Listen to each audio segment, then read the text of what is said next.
আজকে আমি করছি শুটকির চাটনি। তার জন্য পেঁয়াজ রসুন আদা তেলে দিয়ে ভালো করে ভেজে নিয়েছি। তাতে এখন দিয়ে দিব স্বাদ মতন লবণ আর গরম জলে ধুয়ে রাখা ভালো করে শুটকি মাছ। এখন সেটাকে ভালো করে ভেজে নেব।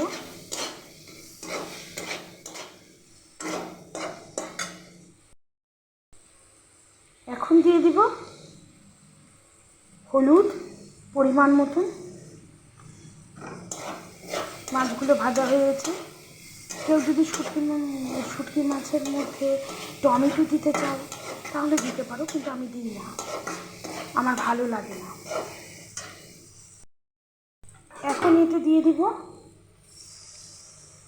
লঙ্কার গুঁড়ো, কষিয়ে নিব। মশলা থেকে জল ছেড়ে দিচ্ছে। এখন আমাদের শুটকির চাটনি রেডি।